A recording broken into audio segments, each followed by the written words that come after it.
네, 여러분 안녕하십니까? 가장 빠른 종합뉴스 뉴스큐 시작합니다. 네, 잠시 뒤 7시 국회 본관 228호에서 국민의힘 이준석 당대표에 대한 징계를 논의합니다. 징계 수위가 어떻든 최근 국민의힘 안에서 벌어지고 있는 당권 쟁탈전의 도화선이 될 것으로 전망되고 있는데요. 여야 의원들과 함께 전국 진단하겠습니다. 국내에서도 원숭이 두창 양성 환자가 나왔습니다. 코로나19를 겪으면서 감염병 대처에는 방역수칙이 몸에 뵐 정도지만 원숭이 두창은 공기 전파가 되는 건지 격리는 어떻게 하는지 생소한 질환이긴 합니다. 잠시 뒤 방역 전문가와 함께 분석해 보겠습니다. 네, 특히 이 확진자는 독일에서 귀국을 한 한국인입니다. 정부가 원숭이 두창에 대한 위기 경보를 관심에서 주의로 한 단계 격상했습니다. 네, 취재 기자 연결해 자세한 소식 알아보겠습니다. 김평정 기자. 나와. 네, 인천의료원에 나와 있습니다. 네, 원숭이 두창 국내 첫 확진자. 지금 인천의료원에서 치료받고 있는 거죠? 네, 원숭이 두창 국내 첫 확진자가 이곳 인천의료원 격리병상에서 치료받고 있습니다. 내국인 환자로 독일에서 어제 오후 4시 인천공항을 통해 귀국했습니다. 입국 전인 18일에 두통이 있었고 입국 당시에는 37도 정도의 미열, 그리고 인후통과 무력감, 피로 등 증상과 피부 병변도 나타났습니다. 이 환자는 입국 뒤 본인이 질병관리청에 의심 신고를 했고 바로 의심 환자로 분류돼 격리시설에서 대기하다 인천의료원으로 이송된 상태입니다. 부산에서 인후통과 림프절 병증, 수포성 피부 병변으로 원숭이 두창 의심 사례로 신고된 외국인 환자는 음성으로 확인됐습니다. 질병청은 이 외국인 의심 환자는 검사 결과 수두 환자라고 밝혔습니다. 국내에서도 확진자가 나오면서 방역당국은 원숭이 두창 위기 상황을 관심에서 주의 단계로 격상했습니다. 방역당국은 원숭이 두창이 빈발하는 국가들에 대해서는 발열 기준 강화 등을 통해 해외 유입 감시를 강화하기로 했습니다. 정부는 원숭이 두창 백신을 환자와 접촉자의 위험도를 고려해 희망자들에게 접종하도록 하고 3세대 백신의 신속한 도입도 추진합니다. 또 국내에서 활용 가능한 치료제를 의료기관에 필요시 배포하고 항바이러스제인 테코비리마트 500명분을 7월 안에 국내 도입할 예정입니다. 지금까지 인천의료원에서 YTN 김평정입니다. 자, 이렇게 우리나라에선 첫 양성 확진자가 나왔고 전 세계적으로도 원숭이 두창이 확산하면서 내일 세계보건기구 WHO가 긴급회의를 개최합니다. 네, 이미 40여 개 국가에서 2,000명 넘게 감염됐는데 WHO가 코로나19와 같은 국제적 공중보건 비상사태를 선포할지 관심을 모으고 있습니다. 국제부 취재기자 연결합니다. 권준기 기자. 네, 국제부입니다. 네, 원숭이 두창, 이 세계적으로 유행한 지 이제 한 달 정도 돼가는데 세계보건기구가 긴급회의를 연다고요? 그렇습니다. 세계보건기구 WHO는 원숭이 두창 확산세가 심상치 않다고 보고 대책 마련에 나서기로 했습니다. 내일 긴급회의를 열어 국제적 공중보건 비상사태 선포를 검토할 계획입니다. WHO 사무총장은 원숭이 두창의 발병이 이례적이고 또 우려스럽다며 국제보건규약에 따라 이번 사태가 공중보건 비상사태에 해당하는지 평가하겠다고 밝혔습니다. 들어보시죠. The global outbreak of monkeypox is clearly unusual and concerning. It's for that reason that I have decided to convene the emergency committee under the international health regulations next week. 긴급위원회 회의에서는 감염병 전문가들의 의견을 듣고 이 사무총장이 최종적으로 비상사태 발령 여부를 결정하게 됩니다. 국제적 공중보건 비상사태는 세계적으로 유행하는 질병과 관련해 발령하는 최고 수준의 경보 단계로 현재 코로나19와 소아마비에 적용하고 있습니다. 거브로에수스 사무총장은 원숭이 두창 바이러스가 비정상적으로 유행하고 더 많은 국가에 영향을 미치는 만큼 대응 수준을 높이는 방안을 고려해야 할 시점이라고 강조했습니다. 이와 함께 원숭이 두창 명칭을 변경하기 위해 전문가들과 협의하고 있다며 가능한 빨리 새로운 명칭을 발표하겠다고 덧붙였습니다. 네, 지금까지 원숭이 두창 확진 사례 집계는 어떻게 되고 있습니까? 네, 가장 최근에 집계된 세계보건기구 데이터를 보면 42개국에서 2,103명이 확진 판정을 받았습니다. 이 가운데 유럽 국가에서 나온 확진자가 84%에 달합니다. 아프리카 풍토병이지만 5월 이후 확진자 중에는 3%만 아프리카 대륙에서 나왔고 아시아는 0.3%에 불과합니다. 어제는 싱가포르에서도 첫 감염자가 나와 동남아시아 첫 확진 사례로 보고되기도 했습니다. 42살 영국 국적의 남성 승무원으로 해외에서 입국한 것으로 알려졌습니다. 중동 국가인 레바논에서도 원숭이 두창 사례가 보고됐는데 마찬가지로 해외여행에서 돌아왔다 감염이 확인된 것으로 파악됐습니다. 브라질에서는 외국 여행을 하지 않았는데도 원숭이 두창에 걸린 사례가 확인됐습니다. 이 확진 판정을 받은 20대 남성인데 외국에 나간 적은 없지만 외국인을 접촉한 적은 있다고 말해 국내에서 감염됐을 가능성에 무게가 실리고 있습니다. 이 원숭이 두창 환자가 가장 많이 나온 영국에서는 감염 위험 집단에 백신 접종을 공고했습니다. 영국 보건안전청은 동성애 또는 양성애 남성에게 감염 가능성이 높은 것으로 분석됐다며 이들에게 백신을 맞으라는 공고를 내놨습니다. 지금까지 국제부에서 YTN 권중규입니다. 1958년 덴마크의 한 실험실 원숭이에게서 처음 확인된 원숭이 두창. 천연두와 유사한 증상을 보여서 원숭이 두창이란 이름이 붙었는데요. 1970년 처음 콩고의 한 어린이가 감염된 사실이 확인된 이후 서부와 중앙아프리카 지역에 풍토병으로 자리 잡았습니다. 그런데 이 원숭이 두창이 50여 년 만에 대륙을 넘어 확산하기 시작했습니다. 지난달 7일 영국에서 감염 사례가 나온 뒤 유럽과 미주, 그리고 중동, 호주 등으로 잇따라 확진자가 발생한 겁니다. 국가별로는 영국이 524건으로 가장 많았고 스페인 313건, 독일 263건, 그리고 캐나다 159건 등입니다. 이름은 이렇게 원숭이 두창이지만 원숭이가 옮기는 건 아니고요. 주로 쥐와 같은 설치류가 바이러스를 전파하는 주범으로 추정됩니다. 때문에 그간 아프리카 밖에서는 이 원숭이 두창이 거의 나타나지 않았는데요. 올해 전례 없는 일이 발생한 겁니다. 첫 발병 사례는 나이지리아를 방문했던 영국인이었는데요. 당시 확인된 확진자 중 4명이 모두 동성 간의 성접촉이 있는 남성으로 파악되면서 영국 당국이 남성 동성애자 그룹에 주의보를 내리기도 했습니다. 하지만 원숭이 두창은 동성애와 큰 관련이 없다는 게 학계 중론입니다. 불필요한 혐오와 공포를 키우는 건 자제해야 한다는 UN 에이즈 계획의 지적도 있었죠. 그럼 증상과 치명률을 알아볼까요? 천연두와 마찬가지로 두통과 함께 전신에 수포성 발진이 생기고 무기력감과 발열, 림프절 부종 등의 증상이 나타납니다. 이런 증상은 약 2주에서 4주간 지속되고 치명률은 최근 WHO 집계 기준으로 3%에서 6% 내외입니다. 참고로 전 세계 코로나19 치명률이 1%대니까 치명률로 볼 땐 더 높은 편입니다. 우리 정부는 지난달부터 미국 유럽 등지에서 원숭이 두창 감염 사례가 증가하자 이 원숭이 두창을 코로나19와 같은 2급 법정 감염병으로 지정했는데요. 이런 가운데 오늘 국내에서 2명의 의심 환자가 발생한 것으로 나타났습니다. 우리나라는 2016년 원숭이 두창 검사 체계를 구축했는데요. 현재 질병관리청에서 PCR 검사를 통해 감염 여부 진단이 가능합니다. 그렇다면 격리는 어느 정도 해야 할까요? 만약 확진될 경우 격리 입원 치료를 받게 되는데요. 감염력이 소실될 때까지, 그러니까 수포가 올라온 곳의 가피, 딱지가 떨어질 때까지 격리 입원을 해야 하고 확진자와의 접촉 정도에 따라 고위험군 접촉자는 21일간 격리합니다. 다시 한번 화면으로 증상과 감염 경로 확인해 보시죠.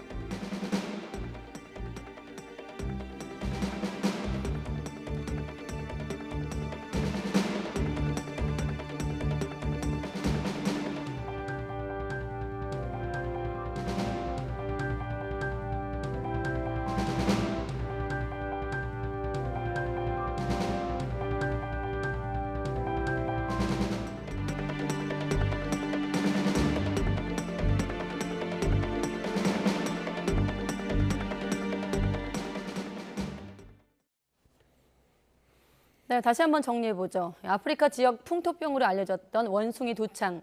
유럽과 북미권으로 확산하고 있는 가운데 우리나라에서도 처음으로 확진자가 나왔습니다. 네, 방역당국은 위기 경보를 관심에서 주의로 격상하고 검역 조치를 강화하기로 했는데요. 이 원숭이 두창은 어떤 병이고 치료법과 예방책은 무엇인지 엄중식 가천대 감염내과 교수와 이야기 나눠보겠습니다. 어서 오십시오. 네, 안녕하십니까. 네, 교수님 안녕하십니까?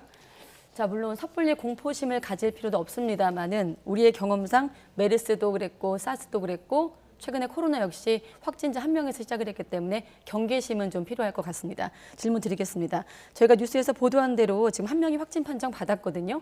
확진자 1명 나온 지금 상황 어떻게 좀 보고 계십니까?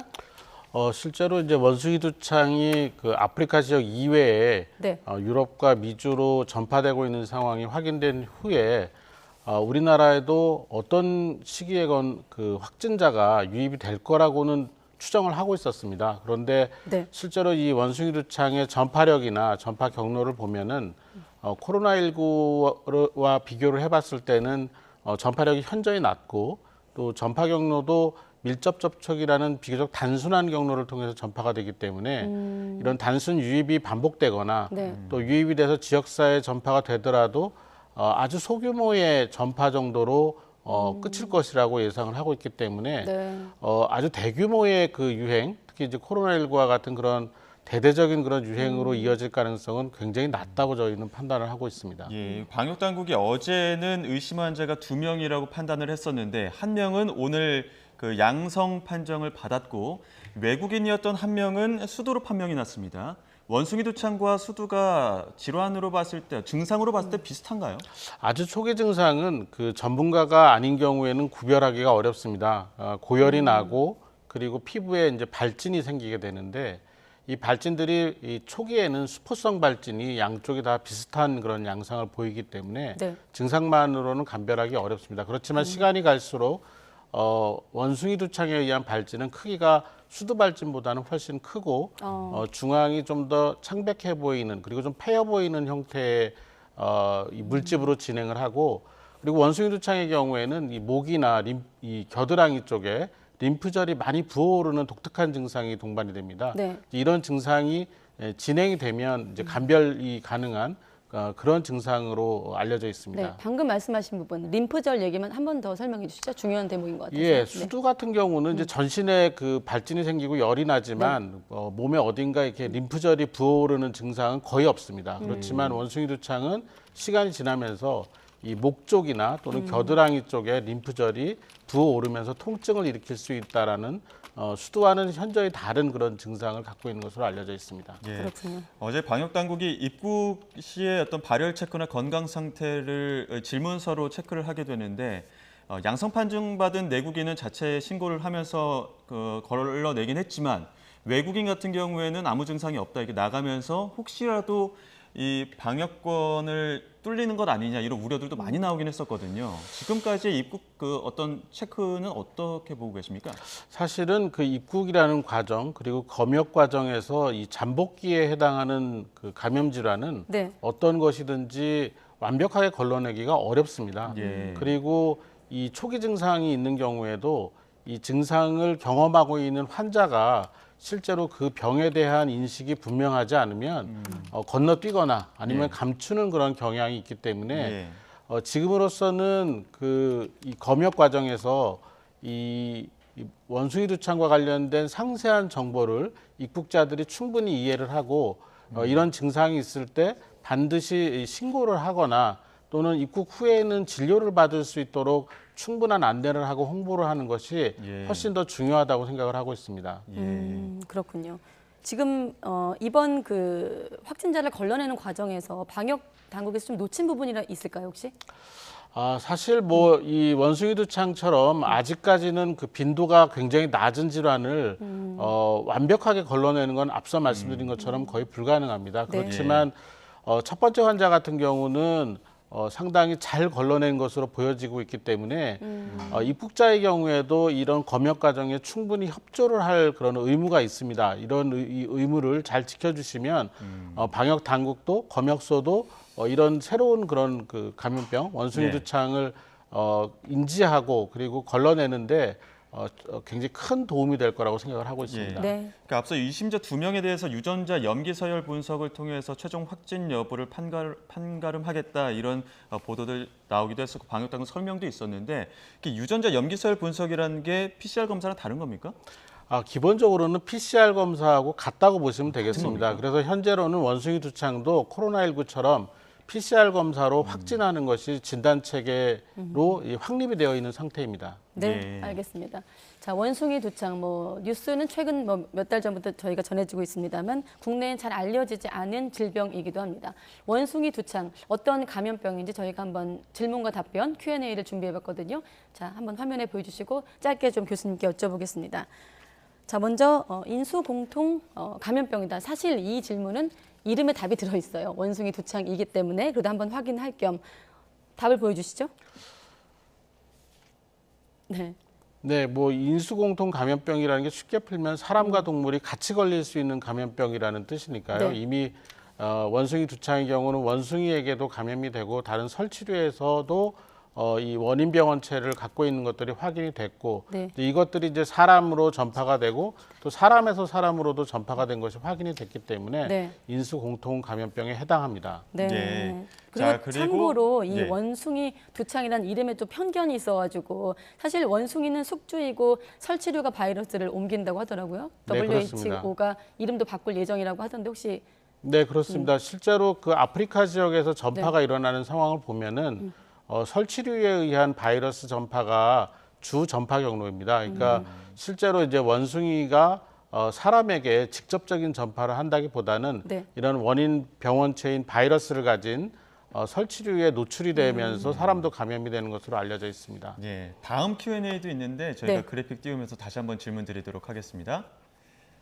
자, 다음 질문입니다. 원숭이 두창은 공기로 전파된다? 라는 질문인데요. 예, 공기로 전파가 될 수가 있습니다. 아. 그렇지만 그 실제로 원숭이 두창이 공기로 전파되는 사례는 굉장히 드뭅니다. 예. 실제 원숭이 두창에 감염이 된 사람이 이 호흡기 증상이 생기면서 이 호흡기 증상이 생기는 과정에서 에어로졸이 나오게 되고 여기에 네. 바이러스가 포함돼서 전파될 수도 있지만 확률적으로는 굉장히 낮고 앞서 말씀드린 것처럼 피부에 감염된 피부에 밀접적인 접촉이 오랜 시간 유지됐을 때 그때 전파가 주로 일어나는 것으로 알려져 있습니다. 네. 예. 그리고 사실 가장 궁금해하는 대목은 이 부분이 아닐까 싶은데요. 자, 다음 질문은 무엇일까요? 네. 바로 격리 여부입니다. 사실 코로나 겪으면서 다들 코로나 어떤 격리 트라우마가 있기 때문에 이제 좀 격리하고는 좀 멀어지는가 싶었는데 자, 격리 여부도 좀 알려주시죠. 이제 격리의 그 목적은 여러 가지가 있는데요. 하나는 뭐 전파를 차단하는 목적이 가장 중요하고 네. 두 번째는 우리가 잘 알지 못하는 상태의 감염 질환에 대해서는 격리를 통해서 그 병을 충분히 알아가고 그런 과정에서 또 치료를 적극적으로 할 수 있는 그런 환경을 만드는 데 목적이 있습니다.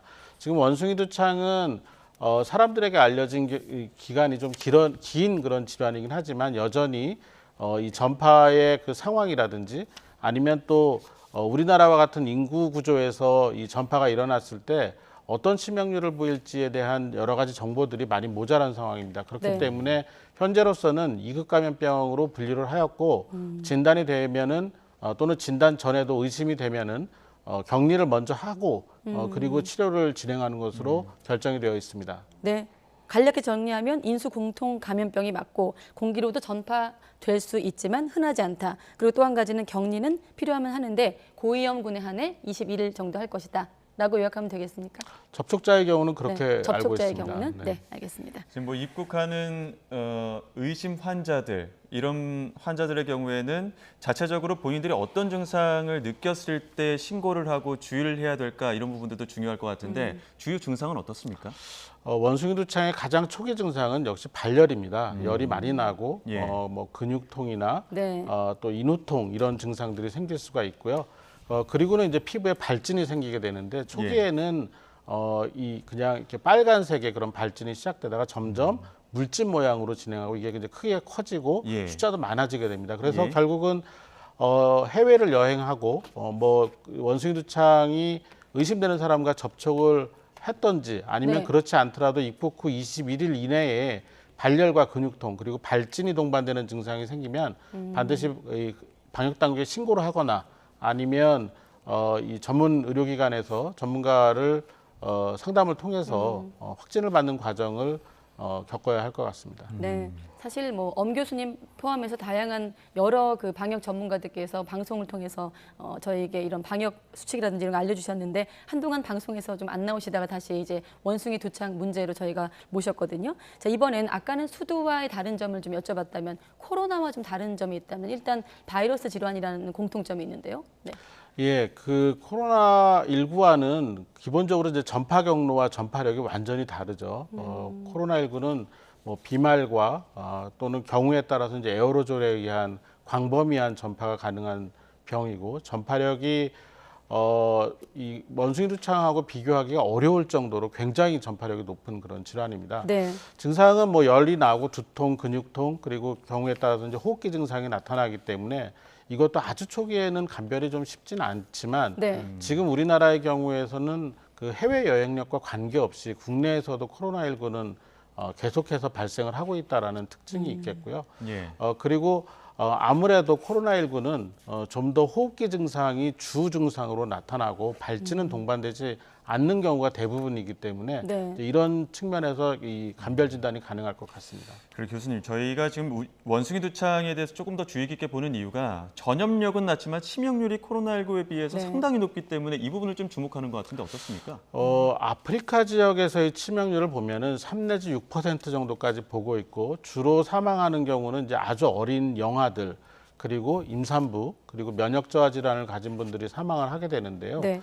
근데 이제 그 이 원숭이 두창이 유행하고 있는 중앙아프리카나 서부 아프리카의 경우는 이 의료 시설이 굉장히 열악합니다. 의료 수준도 낮고 그러다 보니까 이제 아무래도 치명률이 훨씬 더 높고요. 네. 실제로 아프리카 지역 이외에 유럽이나 미국 뭐 이런 지역에서 원숭이 두창이 발생한 경우에는 사망자가 거의 없습니다. 제가 아는 범위 내에서는 최근에도 사망자 보고가 거의 없기 때문에 네. 우리나라에 이 유입이 되더라도 우리나라 수준의 이 의료 시설 그리고 진료 수준이라면 충분히 대응이 가능하다고 생각을 합니다. 네. 예. 아까 그 감염병 1에서 4등급 분류한 거 글씨가 많아갖고 다시 한번 좀 보여주시면 좋을 것 같고요. 감염병 1에서 4등급 분류 체계를 좀 볼 수 있으면 좋겠는데 서두에 교수님께서 이 그 원숭이 두창 같은 경우는 접촉자의 구분이 좀 단순하다. 그러니까 밀접 접촉자만 좀 구분하면 된다고 하셨거든요. 네. 그걸 다시 한번 좀 설명해 주시면요. 네. 그러니까 실제로 원숭이 두창의 주 경로는 네. 단순한 그런 피부 접촉, 그러니까 잠깐 악수하거나 뭐 네. 피부가 스치는 정도로는 전파가 잘 안 되는 걸로 되어 있습니다. 결국은 상당한 시간, 적어도 몇십 분 이상 좀 비교적 광범위한 면적의 피부가 네.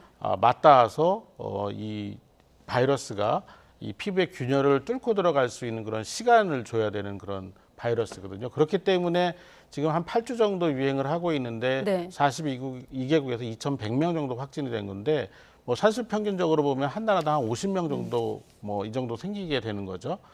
그러니까 실제로 이제 그 전파가 계속 그 진행이 되고 있고 이 전파가 잘라지지 않는 그런 어려움은 있지만 예. 실제 전파력 그리고 전파 범위나 유행의 진폭은 아직까지는 굉장히 낮다고 보고 있는 겁니다. 그래서 그런 측면에서는 그 이런 아주 쉬운 전파, 아주 간단한 전파를 통해서 쉽게 감염되지 않는다라는 점을 조금 이해해 주셨으면 좋겠습니다. 이 코로나19 발생 초기에는 백신이나 치료제가 없기 때문에 고생이 참 많았었는데 지금 원숭이 두창의 경우에는 백신이나 치료제 상황 어떻습니까? 일단은 그 우리나라에는 원숭이 두창에만 쓸 수 있는 특효약이라고 할 수 있는 그런 경구 항바이러스제가 아직까지는 도입이 되지 않았습니다. 그렇지만 원숭이 두창이 확인이 되고 유행이 되는 상황을 보면서 예. 이걸 구매하고 이제 도입을 하기로 얘기가 되었고 이 테코피리마트라는 약인데 이게 한 500명분 정도가 아마 7월달에 들어오는 것으로 알려져 있고요. 500명분이 7월에 네, 들어올 그리고 예정입니다. 이거 테코피리마트이 없는 상태에서는 또 대체할 수 있는 항바이러스제가 몇 가지 있습니다. 네. 이거는 국내에 보유를 하고 있기 때문에 필요한 경우에 바로 사용을 할 수가 있겠습니다. 그리고 백신의 경우에는 원숭이 두창용 백신은 당연히 우리나라에서 비축을 하고 있지 않습니다. 그렇지만 원숭이 두창 백신이 아니라 사람 두창 백신의 경우에도 예. 원숭이 두창에 대한 예방 효과가 80에서 85%까지 있다고 알려져 있고 예. 이 사람 두창에 대한 백신은 우리가 생물 테러나 이런 것들에 대한 대응을 위해서 이미 10여 년 전부터 한 3,500만 명분 정도가 비축이 되어 있습니다. 물론 이게 이제 그 백신 접종을 하는 그 방법이 좀 까다롭기 때문에 네. 단시간에 많은 사람을 접종하기는 어렵지만 경우에 따라서는 우리가 필요한 고위험군이나 접촉자에 대해서 적극적인 백신 접종에 활용할 수도 있다고 생각을 하고 있습니다. 그 치료제 같은 경우는 코로나 초기 단계랑 좀 비슷하네요. 그때도 치료제가 없을 때는 다른 질환, 항바이러스제를 활용했던 것으로 기억을 하는데, 자, 아무튼 이 상황에서 대통령이 백신 치료제 조속한 도입을 당부하기도 했거든요. 어떻습니까? 이런 당국의 당부가 정부의 주문이 좀 현장으로 이어질까요? 실제로 이제 그 원숭이 두창에 대한 대응, 특히 그 중에서도 백신과 항바이러스와 관련된 도입 문제는 네. 이미 4주에서 6주 이전부터 논의가 되어 왔고, 네. 계약이 진행이 되고, 또 실제로 이제 도입과 관련된 구체적인 사안들이 많이 근접해서 진행이 된 것으로 알고 있습니다. 예. 그리고 이제 그 워낙 이 원숭이 두창의 유입과 유행이 그렇게 빠르게 진행되지는 않는 그런 형태이고, 또 소규모 유행에 그칠 가능성이 많기 때문에 지금 그 예정된 그 항바이러스제나 또는 백신의 활용 계획 이런 것으로도 우리가 충분히 대응이 가능하다고 생각을 하고 있습니다. 지금 우리 의료 시스템으로도 충분히 치료를 하고 대응이 가능하다 말씀해 주셨는데, 그렇다면은 격리 치료는 어떤 방식으로 이루어지고 어느 정도의 치료가 돼야 격리 입원을 끝마칠 수 있는지, 그런 어떤 절차들을 좀 설명을 해주시죠. 일단은 그 의심이 되거나 추정되는 상황 또는 확진이 되고 나면은 뭐 당연히 격리를 하고 이 환자의 증상에 따라서 여러 가지 증상을 감소시켜주고 또 전체적인 그 주요한 장기의 기능을 유지시킬 수 있는 그런 치료를 적극적으로 하게 되고, 그리고 실제로 이제 이 원숭이 두창이 진행을 하면서 딱지가 생기게 됩니다. 이 발진 부위에 이런 발진에 딱지가 생긴 것들이 떨어져 나가게 되고, 충분한 시간이 흘러서 이 전파력이 사라졌다고 판단됐을 때 이제 격리를 해제하고 예. 치료를 중단하면 되는 그런 그 경과를 거치게 됩니다. 예. 네, 아무튼 지금 시점에서의 원숭이 두창에 대한 교수님의 어떤 진단은 서두에 있었습니다. 코로나보다 전파력은 낮고 그래서 대규모 유행성은 일단은 낮은 것으로 보고 계시다라는 말씀 들었습니다. 네, 엄중식 가천대 감염내과 교수와 함께했습니다. 교수님 고맙습니다.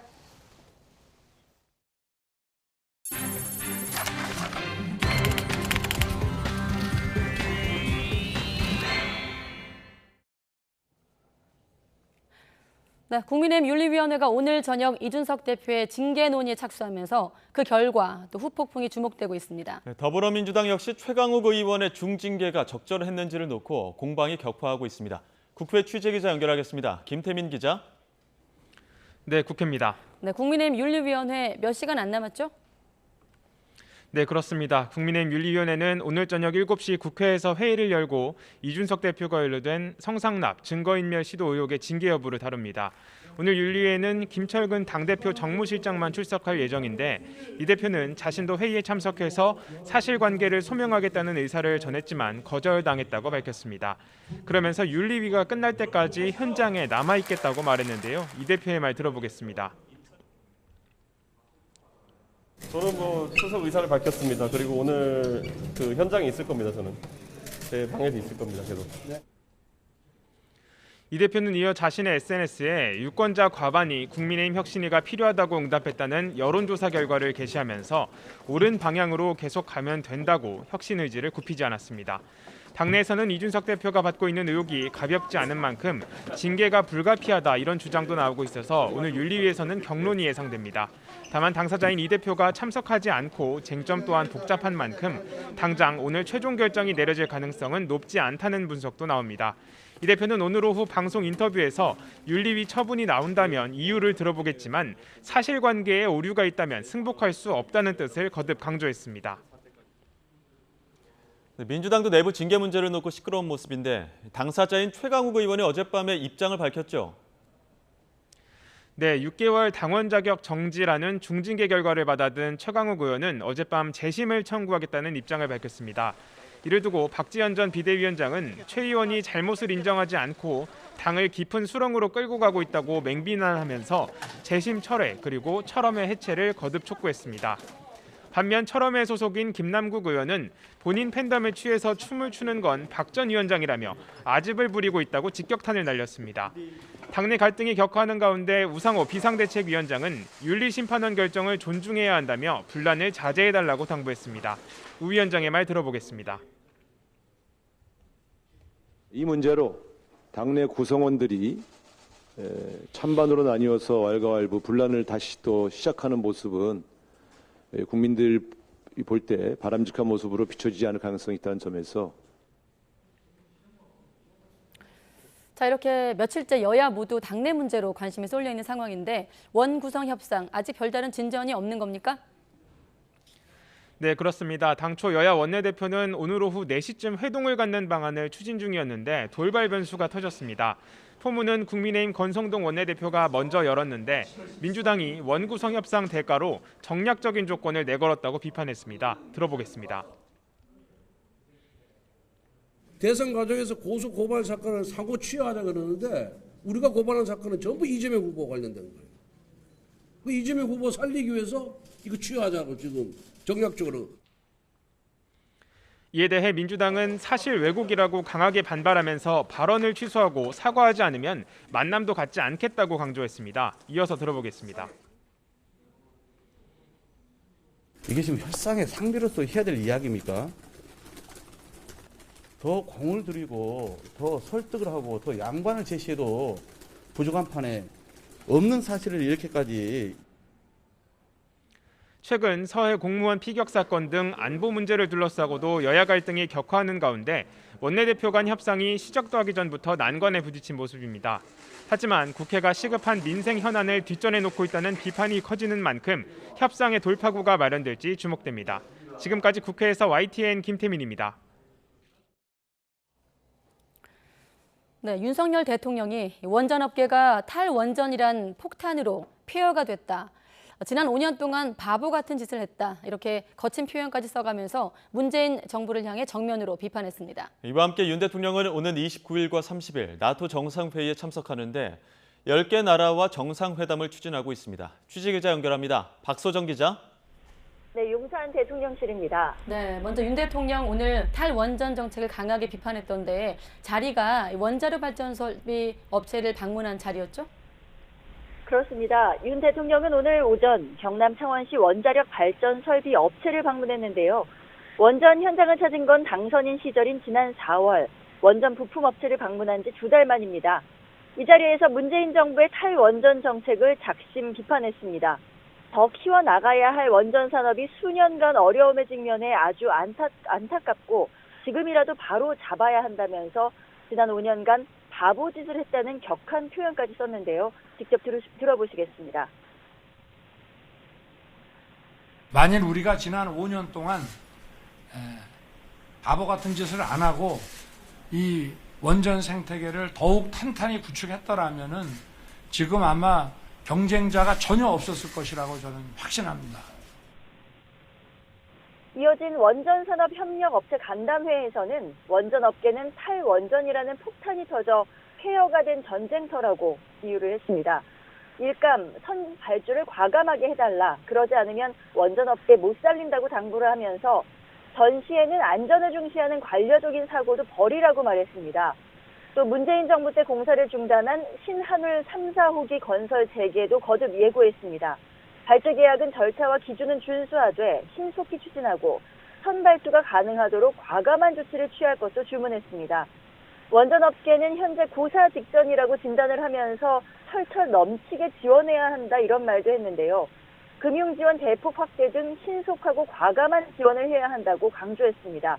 윤 대통령은 또 세계 주요국들이 미래 원전 시장 주도권을 놓고 치열한 경쟁을 하고 있다면서 정부 고위 관계자들도 이 원전 세이즈를 위해 백방으로 뛰겠다고 강조했습니다.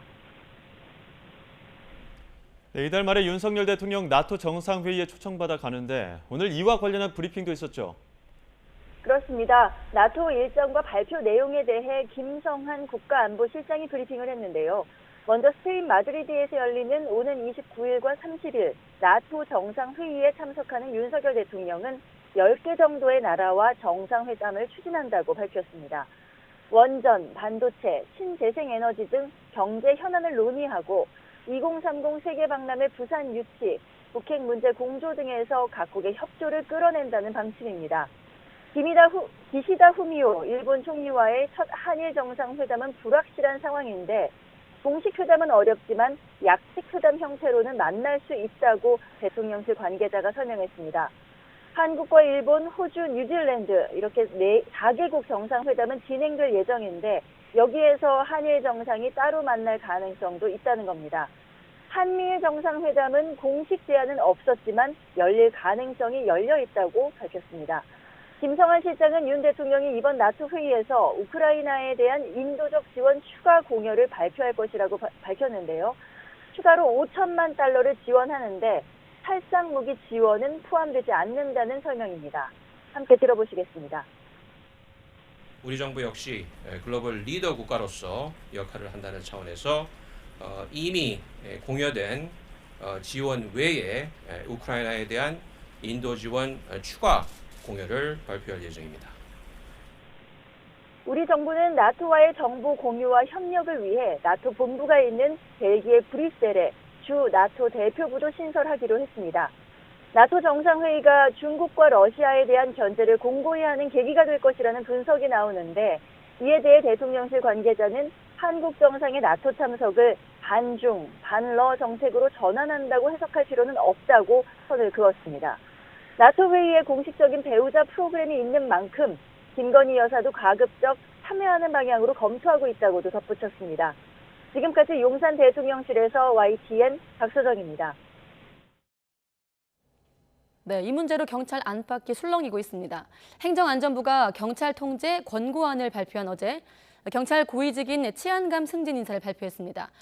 그런데 불과 2시간 만에 다시 일부 인사 발표를 번복하는 초유의 사태가 발생해 논란이 일고 있는 건데요. 네, 경찰청은 기관 간 의사소통이 미흡했다고 해명했지만 이상민 행안부 장관은 경찰청이 대통령 결재 도전에 가안을 공개해 이 사달이 났다고 말했습니다.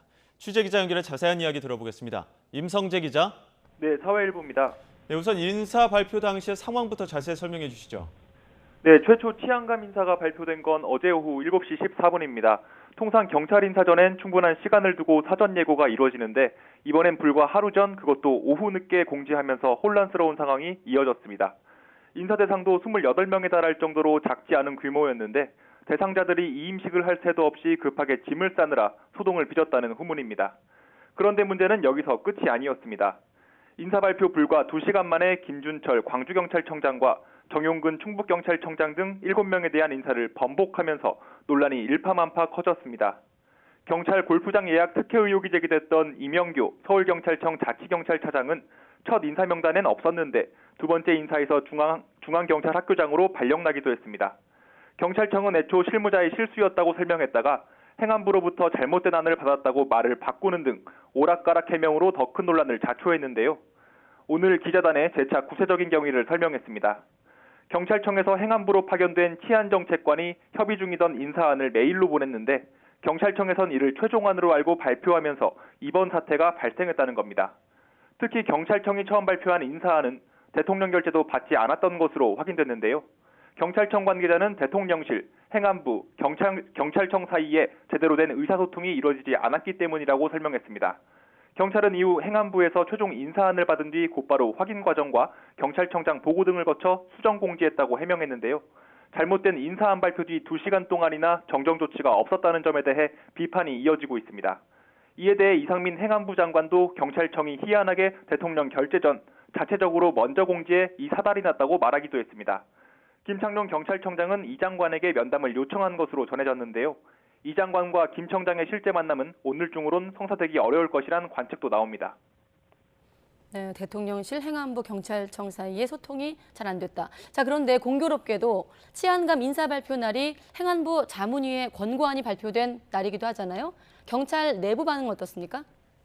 네, 경찰 통제를 위한 권고안이 발표된 날 돌연 경찰 고위직에 해당하는 치안감 인사가 발표되고 사상 초유의 번복 사태까지 일어나면서 논란은 커지고 있습니다. 어제 이상민 장관이 해외 출장에서 귀국하자마자 전격적으로 대규모 물갈이 인사가 이루어진 건데요. 경찰 내부망엔 경찰을 무시하는 졸속 인사라는 의견이 잇따르고 있습니다. 한 경찰 관계자는 행안부 통제 속에 경찰국이 출범하면 이런 비정상적 인사가 빈번하게 발생할 수 있다는 사실을 단적으로 보여준다고 분통을 터뜨렸습니다. 또 총경이나 경정인사 때도 이런 일이 반복되지 않으리라고 누가 장담할 수 있겠느냐는 의견도 나왔습니다. 일각에선 행안부의 경찰 통제 움직임에 오락가락 고위직 인사까지 현 정부가 경찰 길들이기에 나선 것이란 지적이 나옵니다. 지금까지 사회부에서 전해드렸습니다. 네, 가공식품 값이 오르면서 밥을 해먹기도 또 사먹기도 부담스러운 요즘입니다. 국민 간식 떡볶이를 파는 분식 가게마저도 재료값이 오르면서 가격 상승 압박을 느끼고 있다고 하는데요. 서울 신당동 떡볶이 거리에 취재기자 나가 있습니다. 김예린 기자. 네, 서울 신당동 떡볶이 거리의 한 가게에 나와 있습니다. 네, 식자재 값이 줄줄이 오르고 있는데 떡볶이마저도 가격이 오를 조짐이 보이고 있다고요? 네, 이곳 떡볶이 가게에서는 떡볶이를 2인분에 15,000원에 즐길 수 있습니다. 즉석 떡볶이에는 떡이나 고추장, 라면사리와 같은 재료가 들어가죠. 근데 최근에 이런 재료 가격이 크게 오르면서 이곳에서 대를 이어서 떡볶이 가게를 운영해오던 사장님은 최근 고민이 크다고 합니다. 사장님의 말씀 직접 들어보겠습니다. 떡, 오뎅, 쫄면, 만두 그거 모든 물가가 10%에서 한 15% 정도 다 올랐어요. 원자재 가격이 올랐잖아요. 자재값이 다 오르다 보고 인건비가 오르고 그러다 보니까 지금 장사하는 게 힘들죠.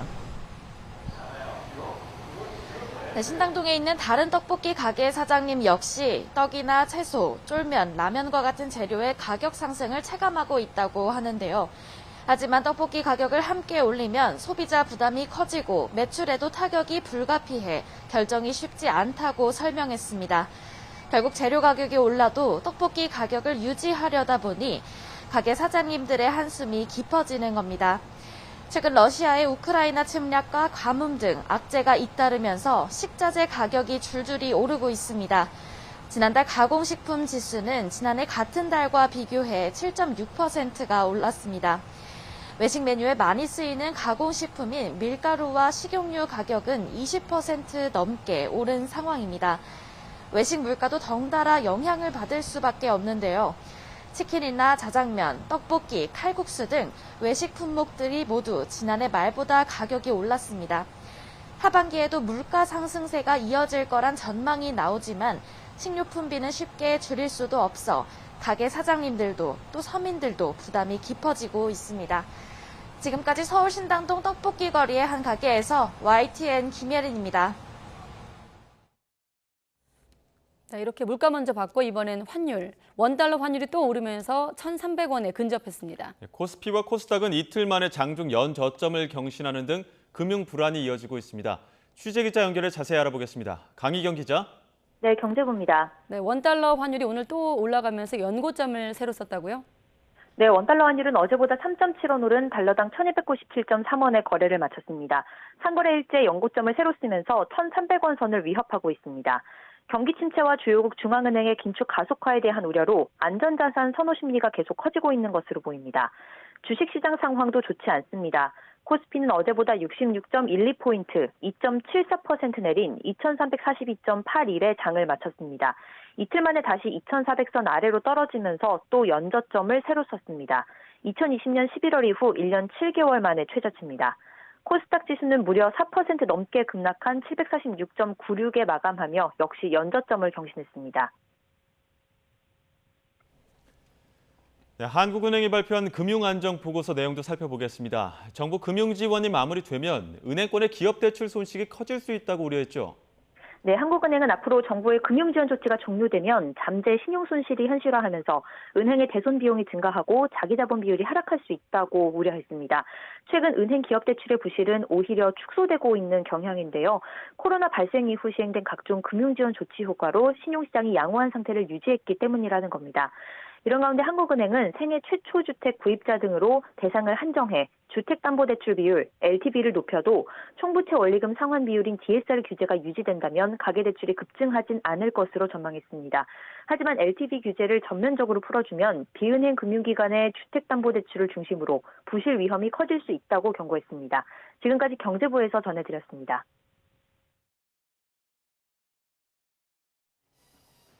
네, 속보가 들어왔습니다. 네, 검찰 고위 간부 인사 관련된 속보인데요. 법무부가 올해 하반기 검찰 고위 간부 인사를 단행했습니다. 대검찰청 반부패 강력부장에는 이른바 윤석열 라인으로 분류가 되는 신봉수 서울고검 검사가 검사장으로 승진해 보임이 됐고요. 또 대검 기획조정부장에는 송강 청주지검 차장검사가 임명이 됐습니다. 좀 차근차근 전해드리겠습니다. 자, 서울고검 차장검사에는 노만석 서울중앙지검 부부장 검사, 서울동부지검장에는 임관혁 광주고검 검사, 또 서울북부지검장에는 정영학 울산지검 차장검사가 보임이 됐습니다. 또 노정현 창원지검장은 부산고검장으로 승진 전보돼 검찰 역사상 첫 여성 고검장이 되기도 했습니다. 법무연수원장도 볼까요? 여환섭 대전고검장이 전보가 됐고요. 또 이른바 검찰 내부에서 유배지로 꼽히는 연구위원회는 신성식 광주고검 차장검사, 고경순 춘천지검장, 이종군 대구고검 차장검사, 최성필 대검 과학수사부장, 또 김양수 부산고검 차장검사가 보임이 됐습니다. 아마 몇몇만 좀 전해드렸는데 좀 추가되는 속보는 다음 시간에 또 다시 한번 알려드리겠습니다. 네, 코로나19 사태로 닫혔던 김포 하네다 노선 운항이 2년 3개월 만에 재개됩니다. 이 노선은 양국 교류의 상징성이 높은 황금 노선으로 한일 간의 교류를 다시 활성화할 수 있는 계기가 될 것으로 기대됩니다. 이동우 기자가 보도합니다. 한국과 일본은 코로나19로 막혔던 김포 하네다 노선 운항을 오는 29일부터 재개하기로 합의했습니다. 이 노선은 코로나19 여파로 지난 2020년 3월 중단됐는데 2년 3개월 만에 운항을 재개하는 것입니다. 일단 일주일에 8회 운항합니다. 대한항공과 아시아나항공은 수요일과 토요일에 각각 주 2회씩, 일본항공과 전일본 공수도 각각 주 2회씩 운항합니다. 김포 하네다 노선은 성수기 탑승률이 98%에 달하는 황금 노선으로 2019년에는 정기편만 4개 항공사 주 21회씩 모두 84회 운항했습니다. 한국에는 인천공항이, 일본에는 나리타 공항이 있지만 김포와 하네다 공항이 수도 도심과의 접근성이 더 뛰어나기 때문입니다. 김포 하네다 노선은 양국 간 수도를 잇는 양국 교류의 상징성이 높은 노선입니다. 그래서 이 노선이 복원된다는 것은 한일 간의 인적 교류가 다시 활성화될 수 있는 마중물이 될 것으로 기대를 하고 있습니다. 앞서 윤석열 대통령이 지난달 한일의원연맹 소속 의원 등 일본 측 방문단과의 면담에서 양국 교류 활성화를 위해 운행 재개가 필요하다고 강조하면서 본격적인 논의가 이뤄졌습니다. 한국 정부가 입국자 격리 면제 등의 방역 조치를 완화했고 일본 정부도 2년 2개월 만에 외국인 단체 관광객의 입국을 재개하면서 양국의 하늘길이 점차 넓어지고 있습니다.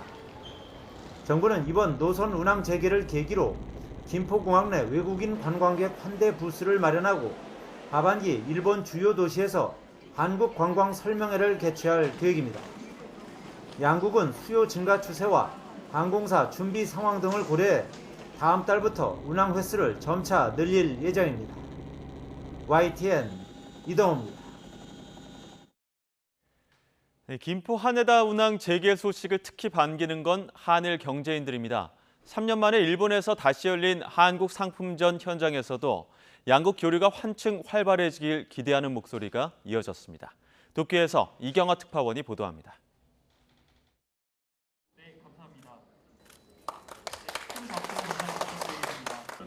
한국 기업 제품을 일본에 소개하는 한국 상품전. 코로나 속에 중단됐다 3년여 만에 대규모로 다시 열렸습니다. 현장을 찾은 일본 기업 관계자들은 김포 하네다 운항 재개 소식을 크게 반겼습니다. 今まで全然行けてなかったんですけど、商品探しに行ったりとか、情報収集行ったりとか、展示会行ったりとか、韓国の方にも足運びたいなと思ってます。もっと交流し合うべきだしね。政治家も行けばいいし、来ればいいんで、やらないでしょ政治家は。ね、選挙民を気にしてるから。 이번 행사에는 일본 최대 유통기업 이온 등 500여 기업이 참가했습니다. 수출 상담도 1,200여 건 들어와 온라인과 병행해 열린 지난해의 2배 수준을 기록했습니다. 코로나로 왕래가 중단된 상황 속에도 일본 내에서 한국 상품에 대한 관심이 그만큼 커졌다는 얘기입니다. 한국의 K-팝의 영향이 굉장히 큰 것 같습니다. 한국 상품을 알리는 데 있어서. 오늘 전시회에서 나온 한국 화장품, 바이오 기업들의 상품에 대한 수요가 굉장히 뜨겁습니다. 과거사 문제를 둘러싼 갈등 속에도 경제 등 민간 교류를 활성화해야 한다는 목소리는 이어져 왔습니다. 이번 김포 하네다 운항 재개는 코로나 이후 본격적인 한일 교류의 출발점이 될 전망입니다. 예전에는 하루에 3편, 4편씩 일단 운항하던 노선입니다. 일단 비자가 좀 면제가 되고 일단 항공 수요가 좀 자유롭게 되면 수요는 폭발적으로 늘어날 거라고 생각을 하는데 지금은 다소 부족한 상황입니다. 이르면 다음 달 한일 모비자 왕래가 재개될 것이란 전망도 나오고 있습니다. 오는 29일 나토 정상회의에서 한일 정상이 처음 만날 예정인 가운데 교류 활성화를 위해 양국 정부가 어떤 결론을 내릴지 주목됩니다. 도쿄에서 YTN 이경아입니다. 네, 국민의힘 윤리위원회가 오늘 저녁 7시 이준석 대표의 징계 논의에 착수합니다. 현직 당대표에 대한 징계 절차가 초유의 일인 만큼 그 결과에 따라서 정치권의 파장이 적지 않을 거란 전망입니다. 민주당에선 최강욱 의원이 당원권 6개월 정지 징계에 대해서 재심 청구 의사를 밝히면서 당내 갑론을박도 거세지고 있는데요. 이런 내용 포함해 정치권 주요 이슈, 오늘은 정우택 국민의힘 의원, 또 이상민 더불어민주당 의원 두 분과 함께하겠습니다. 네, 안녕하십니까? 안녕하세요. 안녕하십니까? 네. 사실 이준석 대표 질문을 먼저 드려야 되는데 앞서 저희가 준비하면서 속보가 들어오지 않았습니까? 자, 법무부가 검찰 인사위원회를 열고 인사를 단행했습니다. 앞서 저희 지금 자막처럼 이른바 윤석열 라인이 포함이 됐다라고 속보가 들어왔는데 지금 윤석열 정부 첫 검찰 정기 인사 아니겠습니까? 두 분의 좀 평가를 듣고 싶은데 준비하시면서 정 의원께서 먼저 답변 하셔도 된다고 하셨거든요. 저부터요? 네. 예. 할 말이 많지만 짧게 말씀드리면 절차와 방식이 크게 벗어나 있다. 말하자면 먼저 지금 해야 될 일은 검찰총장을 빨리 지명하고 임명을 해야 되는데 검찰총장과 법무부 장관이 함께 그 협의해야 될 이 검사 인사에 대해서 전혀 검찰총장은 임명도 안 하고 한동훈 법무부 장관이 독자적으로 하고 있다. 심지어는 독단적이라는 표현까지 쓰는데 그런 거는 상당히 이 정부 부처 내에서도 지금 한동훈 법무장관한테 너무 힘이 쏠리는 거 아니냐. 그러다 보면 무리한 인사가 있는 거 아니냐. 그리고 이제 지금 말씀드린 한 대로 대통령과 너무 가까운 검찰대 윤석열 검찰총장과 그 친한 검사들이 이번에 대거 발탁이 됐다. 또 요직에 배치가 됐다. 이런 비판을 받을 소지가 크다고 생각됩니다. 빨리 검찰총장을 지금 절차상 생긴 하자는 그렇다 치더라도 빨리 순서가 바뀌었지만 검찰총장을 빨리 임명을 해야 된다. 네. 생각합니다. 네. 우리 이상민 의원이 법사위원장을 하셨기 때문에 그 지적에는 저도 동감을 합니다. 검찰총장이 빨리 임명이 돼서 원래 제가 알기로는 이것을 임명할 때 총장과 그 법무장을 협의해서 검사를 임명하게 되어 있는데 그 절차를 좀 빨리 밟는 게 좋겠다 저는 이렇게 생각합니다. 그 말씀에 동의를 하면서 한편으로는 지난번 그 추미애 법무부 장관이 그 1년 동안 그 법무부 장관 하면서 이 비정상적으로 운영됐던 이 제도 또 잘못된 인사 이거를 아마 정상화시키는 걸로 저는 그렇게 이해를 하고 특히 이번에 그 반부패 강력부장의 그 윤라인이 임명됐다고 이렇게 보도를 하는데 아마 이런 여러 가지 측면이 아마 정권을 공고히 하기 위한 첫 단추로 이렇게 이해를 해주시면 고맙겠습니다. 오히려 못된 것만 배우는 거 아닙니까? 그렇지 잘못한 않습니다. 거. 못된 거라고 하면 어떤 걸 말씀하시는 거예요? 과거 하여튼 문재인 정부 때 지금 말씀하신 대로 하여튼 법무부 장관이 너무 인사 문제에 개입을 해서 오히려 공정성, 독립성 이런 거에 대한 여러 비판을 받았거든요. 그런 거는 본문을 안 받았으면 좋겠습니다. 못된 걸 배우는 게 아니라 잘못된 거, 비정상적으로 잘못된 것을 지금 정상화시킨다. 이렇게 이해해 주시면 더 좋습니다. 비정상을 비정상으로 아마 이번 검사 놓고 지금 두 분의 반응처럼 저희 국회에 나가 있는 취재기자도 여야 반응을 취재하고 있을 텐데 두 분의 생각과 또 어떻게 다를지 한번 비교를 해보고 아무튼 9월 검수완박법 시행을 앞두고 검찰총장이 공석인 상황에서 속보가 나왔기 때문에 두 분께 한번 의미를 짚어봤습니다. 자, 국민의힘 얘기부터 질문 드리겠습니다. 자, 국민의힘 안에서는 지금 며칠 전부터 폭풍 전야다 이런 분위기가 전해지고 있는데 실제 어떻습니까? 네, 지금 사실 현직 그 여당 대표가 네. 그러한 사건으로 아마 징계 절차를 밟는 것은 사상 초유의 일이기 때문에 네.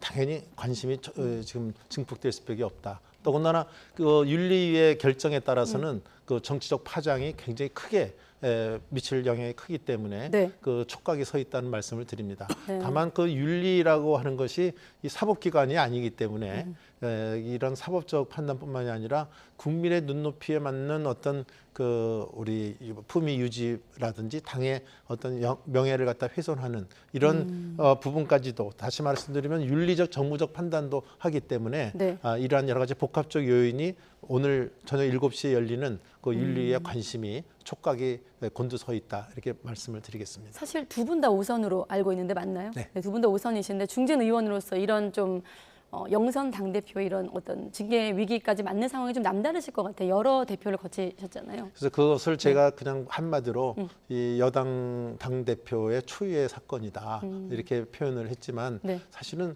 명예스럽지 못한 일이죠. 이런 일이 없어야 되죠. 네, 국민의 눈높이에서 본다면. 네. 그렇지만 본인은 지금 이것이 자기는 전혀 혐의가 없다 이렇게 부인을 하고 있기 때문에 네. 오늘 그 윤리위의 결정을 좀 지켜봐야 될 것 같습니다. 네. 이게 뭐 그냥 흙과 백처럼 있냐 없냐의 문제가 아니라 상당히 그 의심받을 만한 여러 주변에 네. 본인과 주변에 언동이 있었기 때문에 지금 윤리위에서 어떤 결정이 내릴까에 대한 촉각이 관심이 되는 것 같습니다. 저는 그런 걸 일으킨 그 부분에 대해서는 네. 당대표가 있어서는 그런 일이 있어서는 안 되거든요. 매우 당대표라 하면 그야말로 지금 집권 여당의 당대표인데 그런 리더십에 어떤 손상이 돼서는 안 되는데 그런 윤리심판원의 대상이 될 정도의 상황이 된 거에 대해서는 네. 그것 자체만으로도 책임이 크다. 네. 그러나 저는 하여튼 그 윤리심판원이 이런저런 생각 없이 아주 냉정하게 판단이 이루어지기를 바랍니다. 네. 그래야 한국 정치가 발전이 될 거라고 생각합니다. 네. 지난번 최강욱 의원 얘기는 이상민 의원께 주로 당내 얘기이기 때문에 여쭤봤다면 오늘은 또 정 의원께 좀 여쭤봐야 될 텐데 자 윤리위가 내릴 수 있는 징계는 경고부터 제명까지 4단계로 구성이 되어 있는 것으로 알고 있거든요. 좀 다양한 시나리오, 다양한 좀 어떤 경우의 수가 있을 텐데 어떤 예측들이 좀 당내에서 나오고 있습니까? 네, 지금 네. 그 4단계라고 말씀을 잘 해주셨는데 네. 제일 약한 게 이제 경고죠. 그다음에 이제 두 번째가 당원권 정지인데 경고 아니면 당원권 정지 만약 징계가 이루어진다면 네. 그 정도에서 나오지 않겠느냐는 얘기는 많이 나오고 있습니다. 그렇지만 아까 말씀드린 대로 이준석 대표 자체가 네. 이 혐의에 대해서 전혀 사실무근하다고 지금 얘기를 하고 있기 때문에 네. 지금까지 그 어떤 제시된 증거를 갖고 과연 이번에 그 징계를 할 수 있을 건지 이것이 아마 최고의 관심사고 또 한 가지 관심사로 우리 시청자들을 위해서 말씀을 드리면 이번에 그 소위 증거인멸 교사 의혹이 네. 있어서 이것이 부각이 돼서 아마 그것을 이번에 윤리위원회에서 결정할 것 같습니다. 네. 그 이준석 대표의 측근이라고 하는 정무실장이라는 사람이 그 성접대 제공자에 대해서 무마를 하기 위해서 7억 원의 투자 각서를 써줬다 이런 증거가 제시되고 있는데 이것이 오늘 윤리위원회에서 과연 그 증거로 확실하게 채택될 수 있는 여건인지에 대해서 네. 판단이 내릴 거다. 저는 네. 이렇게 보고 있습니다. 노란 글씨로 되어 있는 증거인멸 교사 의혹을 오늘 다루는 거고 말씀하신 대로 성접대 의혹은 이제 수사 대상이기 때문에 좀 별도로 다뤄질 것 같고 지금 이준석 대표가 출석을 요청했지만 거절당한 것으로 알려지고 있거든요.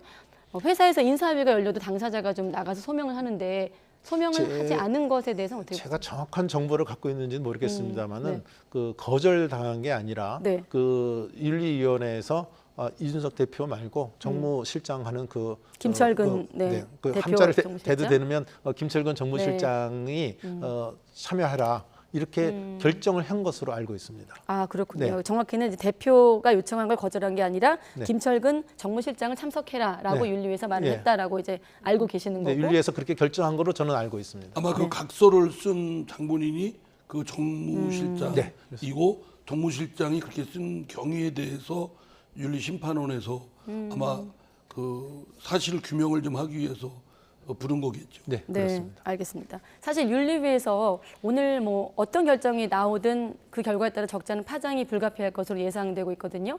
자, 김종인 전 국민의힘 비대위원장 입장을 들어보고 또 두 분의 의견과 비교해보면 어떨까요? 들어보시죠. 당 대표를 갖다가 징계하는 이런 과정 속에서 뚜렷한 증거도 없이 무슨 너무 그냥 막연하게 뭐 푸민이 어쩌냐 이렇게 가지고서 판단을 할 수는 없는 거죠. 그 판단의 기준이라는 건 뭐겠어요? 정확한 증거가 확보가 된 다음에 해야 되지 않겠어요? 근데 지금의 양상을 볼 것 같으면은 국민의힘 내부에 서로 세력 다툼을 하기 위해서 하는 것처럼 일반 국민에게 비춰지기 때문에 이건 내 당의 장래를 위해서 절대로 소위 긍정적이라고 볼 수가 없어요. 당의 모습이 그렇게 갈 것 같으면 다음 총선이 기약할 수가 없어요. 네, 당의 치명적인 결과가 될 것이다라고 했거든요.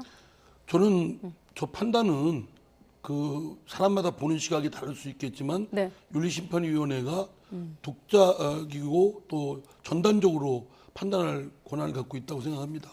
그리고 7억이라는 각서를 쓴 것이 그게 굉장히 극히 이례적인 상황 아니겠습니까? 누가 뭐 아무 일 없는데 그냥 매매한 것도 아니고 그냥 채무진 것도 아니고 7억의 그런 각서를 쓴 거는 매우 이례적인 상황이고 매우 전후 살펴보면 의심을 사기에 충분하다.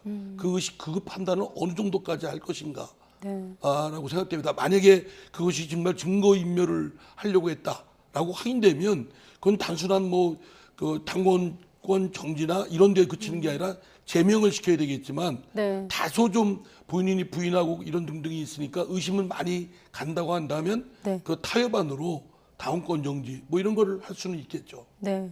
지금 YTN에 오늘 출연한 정치평론가들 중 일부는 오늘 결론이 좀 안 나올 수도 있다라고 미뤄질 수도 있다. 추가 논의 가능성을 제기했는데 의원님은 어떻게 좀 그럴 보고 계십니까? 가능성도 있다고 봅니다.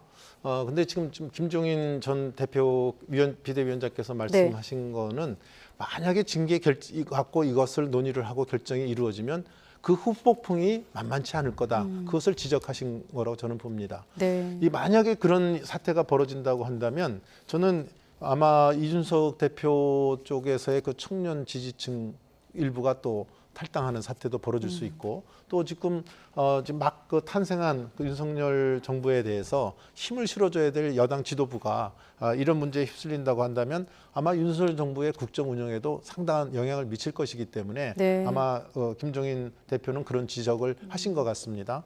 또 반면으로 또 거꾸로 또 놓고 보면은 만약에 이번에 이 문제를 유가무가로 결론이 난다 이렇게 된다고 한다면 과연 또 우리 당에 대한 빈중만 올리고 또 이 성비에 대한 어떤 감수성이 떨어진다는 등 여러 가지 또 비판이 야기될 수가 있기 때문에 이래저래 오늘 윤리의 결정은 고민이 깊을 수밖에 없을 거다. 만약에 그냥 유야무야로 할 경우에는 아마 국민의힘에 닥치는 여러 가지 국민적 불신이나 그 비판은 굉장히 거셀 것이다.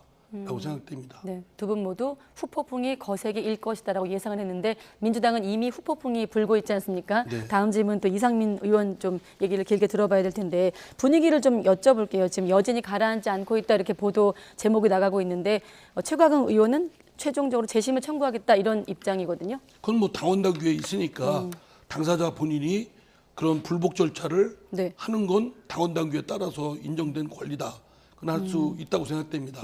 그러나 이제 일부 당원이나 또는 일부 지지자들이 아주 심한 표현을 쓰면서 윤리심판원의 결정에 대한 폄하를 하거나 뭐 이런 등등 또는 뭐 이걸 철회해야 된다고 압박을 하는 그런 행태는 매우 잘못된 것이다. 우리는 어쨌든 그 윤리심판원의 권위, 뭐 국민의힘에서도 윤리위원회의 그 권위를 인정하듯이 저희도 그 윤리심판원의 결정은 보는 사람에 따라서 불만도 있고 부족하다고 생각하는 사람도 있겠지만 어쨌든 그 결정은 존중하고 또 따라줘야 된다고 생각합니다. 네, 지금 윤리심판원 얘기 나온 김에 좀 궁금한 부분이 있어서 물리적인 얘기를 하나 여쭤보면 지금 윤리심판원 같은 경우는 독립기구이기 때문에 비대위가 수정할 권한이나 그러니까 이제 비대위 의결사항이 아니라 보고만 받는다고 우상호 비대위원 설명을 했거든요. 그렇습니다. 그럼 국민의힘의 윤리위와 좀 다른가요? 네, 그렇습니다. 어떻게 비대위가 다른지? 최종적으로 결정하는 게 아니고요. 저희는 그동안 윤리심판원, 윤리위원회가 자정 기능을 제대로 못했다는 차원에서 네. 당 개혁 차원에서 윤리심판원의 독자성, 독립성을 한층 강화시켰습니다. 그래서 당 지도부가 윤리심판원의 결정에 대해서 네. 관여하거나 나중에 번복하는 못하도록 그냥 보고만 받도록 했습니다. 네, 국민의힘 같은 경우는 윤리위 결정이 나고 또 다음 단계가 있는 걸로 알고 있거든요. 네, 그 만약에 그 예. 제명이 이루어졌을 경우에는 최고위에 최고위로? 또 거쳐야 됩니다. 그렇지만 그 아래로 징계가 이루어졌을 때는 네. 그 결정으로 결정되는 걸로 알고 있고요. 네. 아까 그냥 한 가지 지적하면은 그 윤리심판원 얘기를 계속 하셨는데 네. 우리 그 민주당은 윤리심판원이라고 얘기하고 네. 저희는 윤리위원회라고 얘기를 하고 다르더라고요. 있습니다. 윤리심판원, 윤리위. 네. 네, 좀 구분해서 한번 여쭤봤고 또 성격도 조금 다르다는 것도 오늘 이 시간 확인해 드렸습니다. 다시 얘기를 돌아와서 지금 박지원 전 비대위원장이 다시 또 목소리를 내기 시작했거든요. 민주당 내 강경파 모임이죠. 철험의 해체도 거듭 주장하고 있는데 어떻습니까? 다 두 분 다 중진 의원이신데 사실 지방선거 참패로 사퇴한 이후에 이제 자맹을 이어갔거든요. 하다 다시 또 이렇게 목소리를 내기 시작하는데 요거에 대해서 어떻게 평가하십니까? 저는 뭐 박지원 전 비대위원장이 어쨌든 지방선거에 대한 패배에 대한 책임을 지고 물러났습니다. 네. 그래서 이제 그동안 자맹을 하다가 자신의 견해를 입장을 뭐 밝히는 거는 누구든지 뭐 당원이든 또 일반 국민이든 할 수 있다고 봅니다. 뭐 그렇게 크게 과하지는 않다고 생각되고요. 네. 다만 이제 우리 당의 저희 더불어민주당의 결함이 있다고 생각한다면 저는 아주 찌들어 있는 개파 그리고 좀 악질적인 그런 팬덤 두 개가 크게 좀 결함이고 앞으로 좀 더 더불어민주당이 개과천선하는 데 큰 걸림돌이 되고 있다라는 점에서 박지원 비대위원장이 이런 개파 또는 팬덤을 지적한 건 저는 같은 입장이라고 생각됩니다. 다만 개파가 철험에만 있는 건 아니거든요. 어쩌면 여러 찌들어 있는 개파들이 큰 개파들이 많습니다. 네. 그 개파들을 그대로 둔 채 뭐 초선들의 모임인 철험에만 해체하라 이런 건 보기에는 좀 불공정하다라고 볼 수 있고 네. 오히려 반발을 이야기할 수 있기 때문에 더 큰 그런 개파에 대해서도 해체 요구를 해야 된다고 생각합니다. 그럼 철험의 얘기를 한번 들어보죠. 김남국 의원 목소리를 한번 들어보겠습니다. 철험의 모든 책임을 돌리는 것은 맞지가 않다라고 생각이 듭니다. 철험회가 개파 정치나 어떤 특정한 강성 지지층에 휘둘리거나 그 지지층을 이용해서 정치나 의정활동을 하진 않았거든요. 팬덤에 취한 건 오히려 박지원 비대위원장이 아닌가 생각이 드는데요. 본인은 본인 팬덤에 취해가지고 막 춤추면서 남한테는 팬덤에 취하지 말라라고 하는 것은 조금 굉장히 모순적인 주장이 아닌가라는 생각이 듭니다. 지금 말하는 걸 보면 이준석 당대표보다 훨씬 더 발언이 굉장히 좀 아집에 갇혀있는 그런 모습이어서 안타깝다라는 생각이 듭니다. 최고위원이나 당대표 출마를 해서 당원들과 좀 국민들의 판단을 받아보시는 것도 좋을 것 같아요. 요즘은 이렇게 정치인들이 한번 말한 걸 다시 되받아치는 게 어떤 좀 유행? 트렌드로 자리 잡는 것 같아요. 왜냐하면 지난번엔 또 국민의힘에서 자잘한 사조직을 한 번씩 대표랑 최고위원이 주고받기도 했는데 정 의원님은 어떻게 보십니까? 지금 최근에 이런 민주당 상황에 대해서? 저는 그 민주당의 개파 이런 파동에 대해서 뭐 길게 얘기하고 싶지는 않지만 네. 그 박지원 전 비대위원장이 얘기하는 것은 저는 민주당에 대한 국민의 경고다. 이렇게 봅니다. 어떤 사람은 저것이 자기 정치하는 게 아니냐 이런 비판을 하지만 네. 제가 생각하기에는 이 본인이 몸담았던 그 조직에 대해서 고언을 하는 거다 이렇게 생각을 하고 있고요.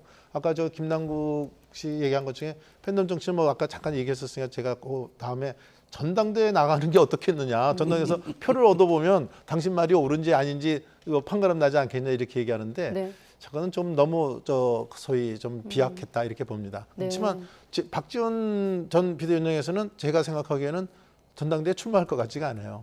그 이유는 제가 보기엔 한 두 가지로 보는데 하나는 정치적 명분상 출마할 명분이 안 된다. 왜냐하면 이분이 책임 정치를 굉장히 강조를 했거든요. 네. 그래서 송영길 전 대표가 그 선거에 진 거에 대해서 책임을 지지 않고 거기 출마한 것에 대해서 비판을 했는데 네. 이 비대위원장으로서의 그런 또 책임이 있는데 자기의 말하고 다르게 그 책임을 느끼지 않고 전당대회에 출마한다는 것은 정치적 명분상 또 약한 것 같고요. 두 번째는 당선 가능성 문제입니다.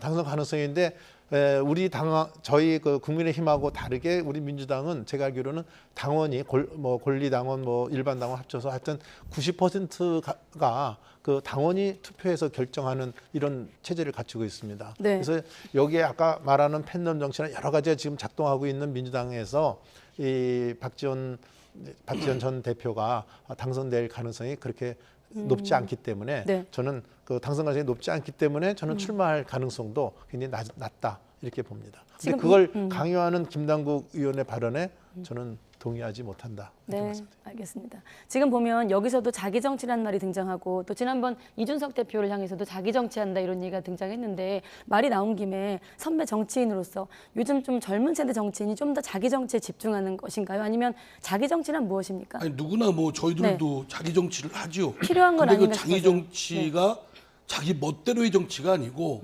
민심에 바탕을 둬서 공의에 합당한 그런 정치를 할 때 이제 국민들로부터 칭찬도 받고 네. 또 비판도 받고 하지 않겠습니까? 그러니까 뭐 자기 정치도 아니다라는 거 하면 사실 그거는 지역 발달적인 자질구레한 찌질한 싸움하는 거고 네. 중요한 건 민심에 바탕을 둬서 공리에 맞게 명분에 맞게 하느냐 그 여부가 중요하겠죠.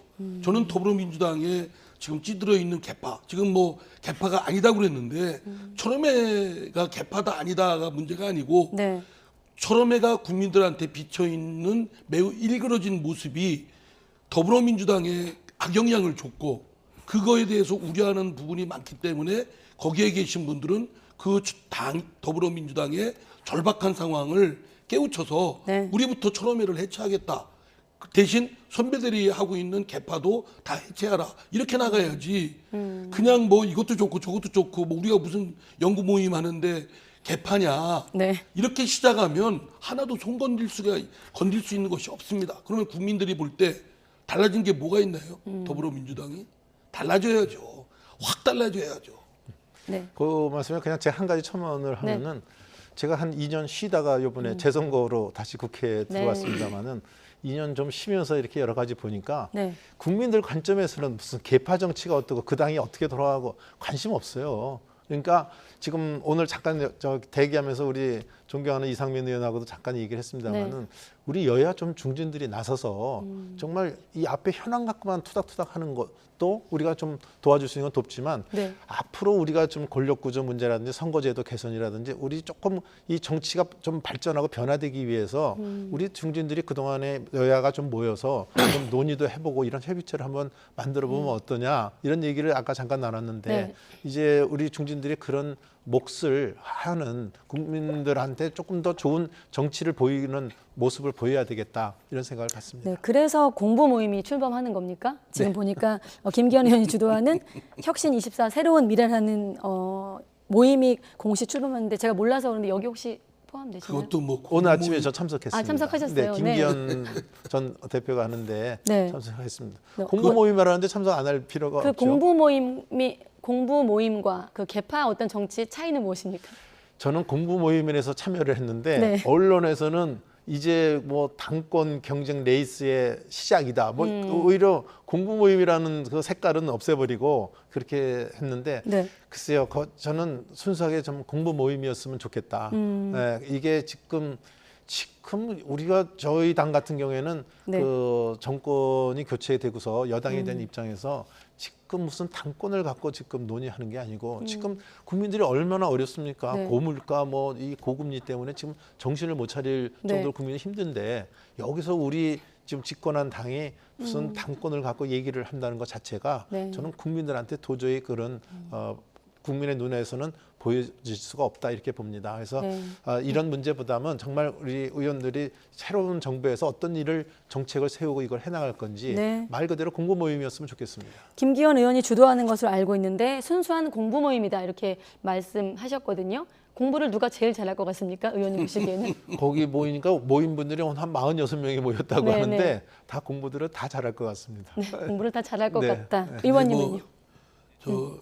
실제는 그 당권을 위한 그 표 확보하기 위한 세력 다툼이죠. 자, 그러면 순수한 공부 모임이 아니라고 보시는 건가요? 공부 모임에 공부를 각자 알아서 하고 공부했으면 지금 저 법 만들고 지금 할 일이지 지금 그 국민들이 소리 듣고 할 일이지 무슨 뭐 매일 아침마다 모여가지고 공부는 이상민 의원은 학교 다닐 때 공부 혼자 한 것 같아요. 근데 우리 학교 다닐 때 스터디 그룹이라는 것도 있거든요. 거기 뭐 공부 얼마나 합니까? 그거 뭐 와서 강연 한번 듣고 우리가 모였다는 거 우리가 남이가 뭐 이런 식으로 되는 거 아닙니까? 네.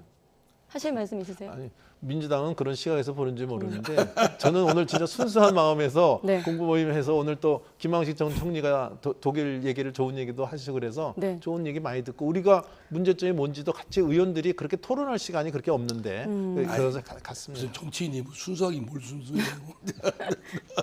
스스로 비하하시면 안 됩니다. 네, 여기까지 듣겠습니다. 자, 그리고 사실 뭐 참고로 50여 명이 참석해서 의원총회 순이었다 이렇게 보도가 되고 있더라고요. 분위기는. 뭐 오늘 권성동 원내대표가 이제 그 네. 축사를 하면서 이거 의총 수준이 아니냐 뭐 이렇게 얘기는 했습니다만은 그것이 중요한 게 아니고 네. 아까 말씀드린 대로 우리가 그 제대로 된 소위 공부 모임도 갖고 또 거기서 제일 중요한 거는 의원들의 생각을 공유할 수 있다는 겁니다. 거기서 네. 토론을 통해서. 그래서 이런 것은 아침 시간에 모여서 그렇게 한다는 것 자체가 있는데 네. 아까 말씀한 대로 그걸 조금 사시의 눈으로 보면 저 사람이 저 당권 나오려고 공부 모임 만든 게 아닌가 이런 사시의 눈으로 보는데 저도 좀 지켜보겠습니다. 저는 하여튼 순수한 마음으로 갔으니까 네. 좀 지켜보고 이상민 의원 말이 맞는지 네. 제 말씀이 맞는지 한번 네. 두고 보겠습니다. 정 의원님의 성적도 좀 기대하겠습니다.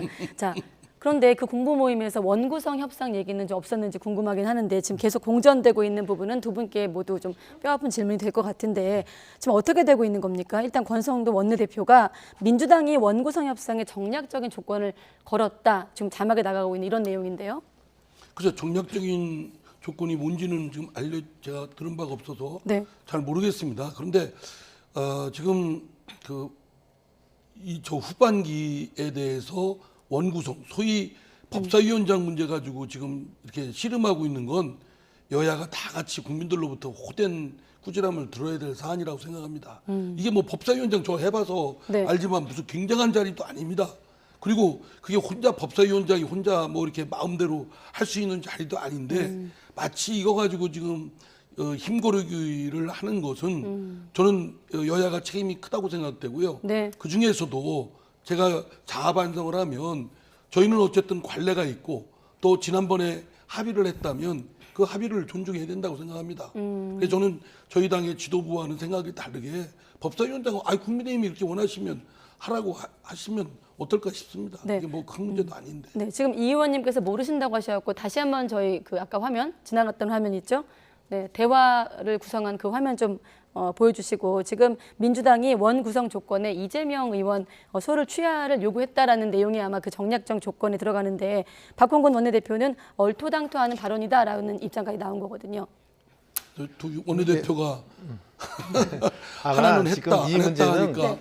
지금 지적하신 대로 사소한 문제입니다. 이게 뭐냐면 그 대선 과정에 있던 네. 어떤 고소 고발을 상호 취하하자 그런 아마 민주당의 제안이 있었던 것 같습니다. 근데 거기에 대해서 아마 권성동 대표가 그건 거의 다 고소 고발이 지금 이재명 문제로 지금 이재명 후보 건인데 그걸 취하하겠다는 건 굉장히 정략적으로 요구하는 게 아니냐 그런 말이 오간 것 같아요. 이것 때문에 제가 알기로는 지금 오후 4시에 원내대표 회의가 있던 것이 아마 무산된 걸로 알고 있습니다. 그래서 저는 이 문제가 중요한 게 아니라 지금 이 원구성이 안 되고 있는 것에 대해서는 우리 국민한테 정말 뼈아픈 사과를 해야 됩니다. 그리고 실제로 또 해야 된다고 봅니다. 근데 민주당 쪽에서 좀 제가 얘기하고 싶은 거는 이 양보라는 우리 보고 자꾸 양보를 하라고 얘기를 하는데 양보안을 갖고 와라 뭐 이렇게 얘기한다는데 양보는 가진 자가 양보하는 것입니다. 그러니까 의석 170석을 갖고 있는 민주당이 양보를 해줘야죠. 여태까지 국회의장과 법사위원장 다 갖고 입법 독재 그만큼 했으면 됐지. 지금 또 이거 갖고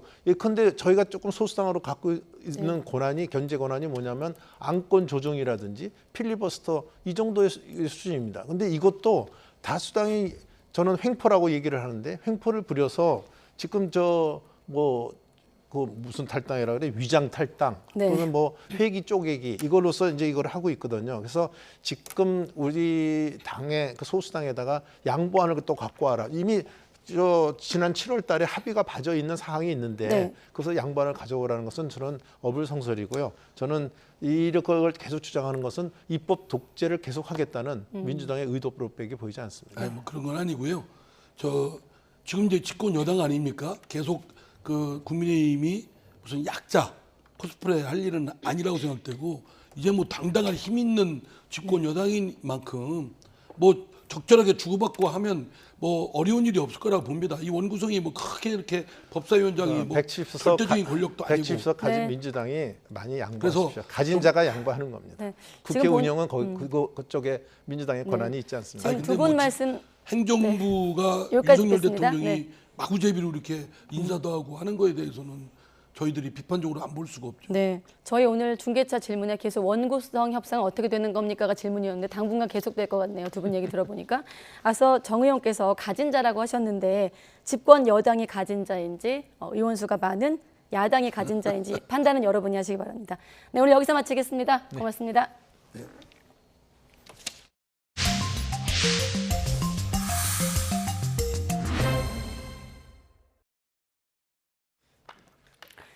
네, 서울 지역의 현직 소방서장이 주말마다 관용차를 몰고 가 취미생활인 국궁을 즐긴 것으로 나타났습니다. 해당 서장은 관용차로 국궁장을 간 건 인정했지만 활을 쏘면서 비상대기하고 있었다라고 해명했거든요. 황윤태 기자가 단독 보도합니다. 주말 오후 외딴 산길을 따라 오르다 보니 국궁장이 모습을 드러냅니다. 국궁장 주차장 구석엔 검은 승용차 한 대가 세워져 있습니다. 넉 달 전 주말에도 같은 장소에 주차돼 있었는데 앞면에 빨간색과 파란색 사이렌이 뚜렷합니다. 서울 강서소방서장 전용 관용차, 일명 1호차입니다. 강서소방서장 정모소방정은 주말이면 이 1호차를 자택 근처 국궁장 등으로 몰고 다닌 것으로 파악됐습니다. 소방서장 같은 경우는 한 달에 한 두세 번 정도밖에 못 봅니다. 저희 같은 경우. 토요일, 일요일이라. YTN 취재진이 확인한 주말 방문만 모두 10여 차례. 국궁장 관계자들은 지난 1월부터 매번 같은 차량을 타고 왔다고 말합니다. 정 소방장이 주말마다 관용차를 몰고 들렀던 국궁장 입구입니다. 국궁장뿐 아니라 주거지인 경기 고양시 일대에서 차를 몰았습니다. 근무지를 오가는 동선과는 동떨어진 곳으로 주말 개인 용무를 본 것으로 추정됩니다. 행정안전부의 공용차량 관리 운영 지침상 기관장은 정당한 사유 없이 개인적인 용도로 차량을 사용할 수 없게 돼 있습니다. 근무가 없는 주말 국궁장이나 자택 주변에서 관용차를 모는 건 사적 유용에 해당합니다. 정 소방정은 관용차로 국궁장을 방문한 사실을 인정하면서도 긴급 출동에 대비한 조치라고 해명했습니다. 화재 같은 거 나고 하면은 갑자기 비상 출동을 해야 되기 때문에 제가 이제 어디 좀 가면은 좀 오래 있는 장소가 있거든요. 거기 가면 사실은 같이 술도 마시고 즐겁게 놀고 해야 되는데 가서 술도 못 먹지. 하지만 1호차 운행 기록을 보면 정 소방정이 직접 운전해 국궁장을 방문한 날 아예 기록이 없는 사례도 여러 건 확인됐습니다. 서울소방재난본부도 최근 정 소방정의 관용차 유용 사실을 파악하고 사실관계 확인에 나섰습니다. 실제로 공무원들이 관용차를 사적으로 이용하다 적발되는 사례가 끊이지 않고 있는데 소방 간부들도 예외가 아니었습니다. 지난해 4월엔 창원소방본부장이었던 이모 소방정이 가족을 위해 관용차를 사적으로 이용하다 적발돼 감봉징계를 받고 일선소방서로 전출됐습니다. 비슷한 시기 전북 전주에서는 소방서장이 몸이 아픈 매제를 119 구급차에 태워 서울에 있는 병원으로 옮겼다가 직위 해제되기도 했습니다. 잊을만 하면 반복되는 공공기관장들의 관용차 사적 유용 논란. 국민 혈세를 낭비하는 심각한 도덕적 해이를 제대로 뿌리 뽑기 위해서라도 일벌백계 해야 한다는 지적이 나옵니다. YTN 황윤태입니다. 누리호가 우주 궤도에 올려놓은 성능 검증 위성은 지상국과의 양방향 교신에 성공하면서 본격적인 과학 임무를 시작했습니다. 다음 주 수요일부터는 성능 검증 위성에 탑재된 큐브 위성 4개가 이틀 간격으로 하나씩 사출될 예정인데요. 위성에서 위성이 사출되는 방식은 세계 최초입니다. 양회영 기자가 보도합니다. 누리호 발사 11시간 2분 뒤 성능 검증 위성과 대전 항공우주연구원 지상국의 본격적인 교신이 이루어졌습니다. 발사 직후 위성 신호를 일방향으로 받은 데 이어 쌍방향으로 정보를 주고받게 된 겁니다. 원격 명령을 통해 위성 시각과 지상국 시각을 동기화했으며 성능 검증 위성에 실린 GPS 수신기도 활성화했습니다. 이어 지상국에서는 위성의 자세 제어에 필요한 궤도 정보를 성능 검증 위성에 전송했습니다. 현재까지 황우영 연구진이 성능 검증 위성 수시나 위성 상태에 대해서 상태 정보 데이터를 분석한 결과 성능 검증 위성의 상태는 양호하며 모든 기능이 정상적으로 작동되고 있음을 확인하였습니다. 성능 검증 위성은 앞으로 지상국과의 교신을 통해 자체 메모리에 저장하고 있는 각종 데이터를 초당 1Mbps 속도로 전송할 계획입니다. 또 성능 검증 위성에 실린 4개의 큐브 위성은 오는 29일부터 이틀 간격으로 하나씩 사출됩니다.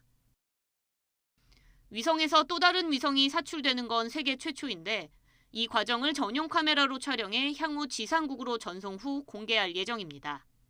사출하는 것들은 여태까지 한 번도 우리가 경험해 보지 못한 거라 이번에 이제 독자 위성 그 성능 검증 위성이라는 독자 위성을 만들면서 그 기능 중에 하나가 이제 사출 기능을 더 추가를 해서 사출하는 기술을 한번 검증해 보자. 성능 검증 위성은 큐브 위성 사출과 같은 초기 운영 기간을 앞으로 한 달 동안 가질 예정입니다. 이후 2년 동안 지구 태양 동기 궤도를 하루에 약 14.6바퀴 돌면서 과학 임무를 수행하게 됩니다. YTN 사이언스 양우영입니다. 윤석열 정부가 공공기관 다잡기에 나섰습니다. 대통령이 과감한 개선을 주문했고 경제부총리는 파티는 끝났다며 대수술을 예고했습니다. 개혁은 필요하지만 공공기관 설립 목적에 맞게 환부만 도려내야 한다는 지적도 나옵니다. 권남기 기자의 보도입니다. 코레일은 규정을 어기고 직원 성과급을 700억 원 넘게 더 줬다가 적발됐습니다. 서울교통공사 등은 직원 7인척을 정규직으로 전환했다가 채용비리 의혹에 휩싸이기도 했습니다. 한국농어촌공사나 한국가스공사는 기부금을 제멋대로 집행했습니다. 고삐 풀린 공공기관이란 지적이 나오는 이유입니다. 공공기관 혁신은 더 이상 미룰 수 없는 과제입니다. 방만하게 운영되어 온 부분은 과감하게 개선해야 합니다. 공공기관 재정 문제도 도마 위에 올랐습니다. 임직원 수는 꾸준히 늘어서 5년 동안 10만 명 가까이 증가했습니다. 부채 규모는 같은 기간 493조 원에서 583조 원으로 급증했습니다. 다만 자산도 함께 증가하며 부채 비율은 감소했습니다.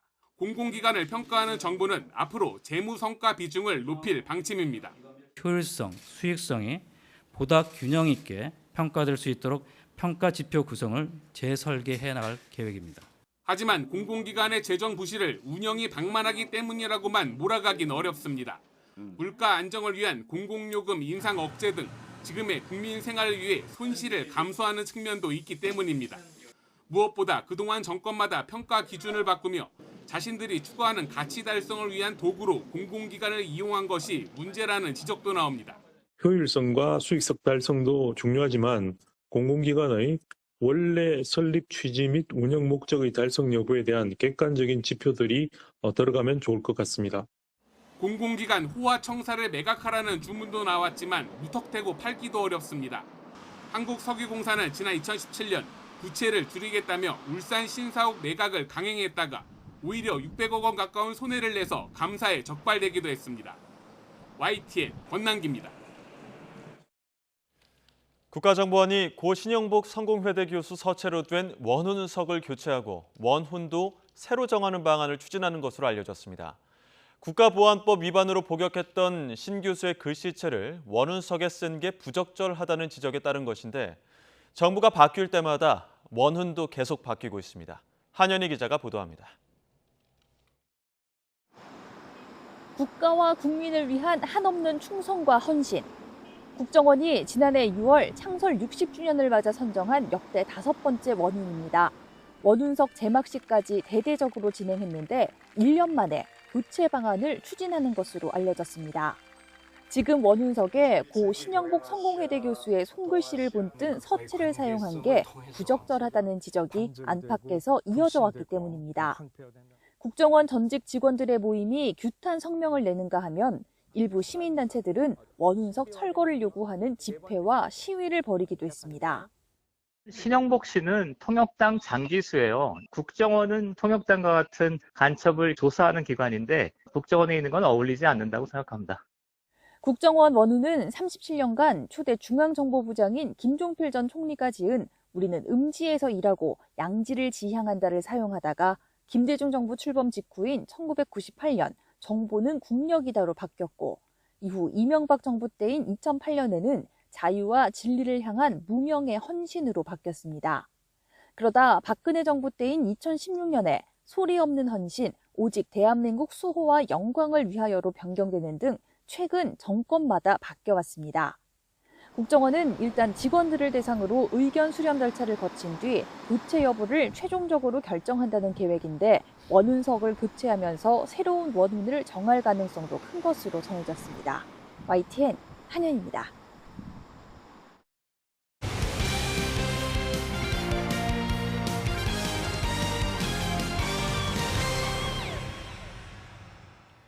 수원FC 이승우가 3경기 연속 골을 터뜨리며 물오른 골 감각을 뽐내고 있습니다. 홈에서 유독 강한 면모에 독특한 세리머니까지 팬들에겐 큰 기쁨입니다. 신윤정 기자가 전해드립니다. 코너킥 상황에서 머리를 맞고 흐른 공을 거침없는 오른발 발리슛으로 때린 이승우. 환상적인 궤적을 그리며 골대 오른쪽 구석으로 그대로 꽂아 넣습니다. 정말 감탄사밖에 안 나옵니다. 올 시즌 베스트 골 후보입니다. 이승우의 시즌 7호 골이자 K리그 입성 뒤 처음 기록한 3경기 연속골입니다. 이승우는 7골 가운데 6골을 안방에서 넣으며 홈승우, 수원의 왕으로 불리고 있습니다. 홈 경기 득점 이후에는 빠지지 않고 흥겨운 댄스 세리머니를 펼쳐 흥승우로도 불립니다. 지난 3월 K리그 데뷔골을 넣고 처음 선보였던 엉어주춤한 쌈바춤. 점점 화려해지고 동료들까지 가세하며 홈팬들이 이승우의 골을 기다리는 또 다른 이유가 됐습니다. 연습보다는 그냥 나오는 대로 하는 것 같습니다. 요즘 뭐 거울 보고 연습하나요? 거울 한 번씩 합니다. 어느덧 득점 공동 4위, 수원FC 공격의 핵심이 된 이승우를 두고 3년 전 멈춘 대표팀 재승선 가능성도 꾸준히 거론되고 있습니다. 이승우 역시 체력적 수비적인 면을 보완해 벤투 감독이 원하는 축구에 적응할 수 있도록 하겠다며 의지를 피력하고 있습니다. K리그에 완벽 적응한 이승우는 이번 주말 수원 삼성과의 수원 더비에서 홈팬들에게 다시 한번 기쁨을 선사하기 위해 나섭니다. YTN 신윤정입니다. 인공지능 알파고 이후 세계 바둑 판도는 어떻게 바뀌었을까요? 인공지능을 가장 많이 닮아서 신공지능이라고 불리는 신진서 구단이 세계 바둑계를 호령하고 있습니다. 김동민 기자가 보도합니다. 알파고 이후 세계 바둑은 중국에 동무되었습니다.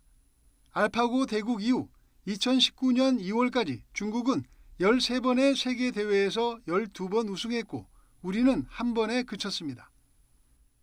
2019년 6월부터 지난해 5월까지는 한국과 중국이 우승을 한 번씩 주고받으며 절반씩 나누어 가졌습니다. 그러나 최근엔 판도가 바뀝니다. 최근 3번의 세계대회에서는 우리 기사들이 모두 정상에 올랐습니다. 단연 신진서 구단의 공이 큽니다. 중국에서 신공지능이라는 별명으로 부를 정도로 인공지능을 닮은 신진서 구단은 보통의 발상으로 두기 어려운 창의적인 수들로 최절정 고수들을 제압했습니다. 평소 인공지능으로 많이 공부하면서 원래 갖고 있던 천재성이 더욱 빛을 내고 있다는 평가입니다. 일단 기사들의 고정관념 같은 게 다 깨졌다 보니까 이제 자유로운 발상들 많이 할 수가 있고 인공지능 덕분에 인간의 바둑 실력도 늘었지만 인공지능은 더 빨리 늘었습니다. 프로 기사와 인공지능의 실력 차이는 2점 이상. 정상급 프로 기사가 먼저 2점을 깔고 두어도 인공지능을 이기기 어렵다는 이야기입니다. 중국의 저래 같은 경우에는 인류 기사들도 2점으로 도전을 해도 승률이 극히 낮은 상황이에요. 그러니까 거의 아마 2점에서 3점 사이라고 봐야 되지 않을까 싶고요. 좋다는 정석이 나쁜 것으로 바뀌고 훌륭한 바둑 스승이 없어도 인공지능에게 잘 배우면 누구나 강해질 수 있는 시대. 적어도 바둑계에서는 인공지능을 잘 활용하는 쪽이 승자가 되는 시대가 되어가고 있습니다. YTN 김동민입니다. 여자 육상 400m 현역 최고 김지은이 18살 샛별 양예빈과 첫 맞대결에서 승리했습니다. 김지은은 강원도 정선에서 열린 전국 육상 선수권 결선에서 55초 68로 1위를 차지했고 실업팀 선배들에게 도전장을 내민 양예빈은 56초 11로 3위에 올랐습니다. 내일부터는 전국에 장맛비가 내리며 더위도 주춤하겠습니다. 현재 대부분 폭염특보가 해제되고 대구와 경북에만 폭염주의보가 남아있는데요. 내일 서울이 한낮에 25도, 광주가 28도로 오늘보다 6도나 낮겠습니다. 내일 장맛비는 중서부 지방에서 시작돼 점차 전국으로 확대하겠습니다. 모레까지 전국에 최고 70에서 100mm, 수도권과 영서북부, 호남과 제주도에는 120mm 이상의 폭우가 쏟아지겠습니다. 특히 내일 오후부터 모레 오전 사이 천둥, 번개를 동반한 시간당 30에서 50mm의 국지성 호우가 예상돼 주의가 필요하겠습니다. 내일 아침 기온은 오늘과 비슷하겠습니다. 서울과 대전, 광주 23도가 예상됩니다. 내일 낮 기온은 오늘보다 2에서 6도가량 낮겠습니다. 서울 25도, 대전 27도, 대구 31도가 예상됩니다. 토요일에는 남해안과 제주도에, 일요일에는 제주도에 장맛비가 내릴 전망입니다. 날씨였습니다. 네, YTN 뉴스큐 마치겠습니다. 이어서 이브닝 뉴스가 방송됩니다. 시청해주신 여러분 고맙습니다.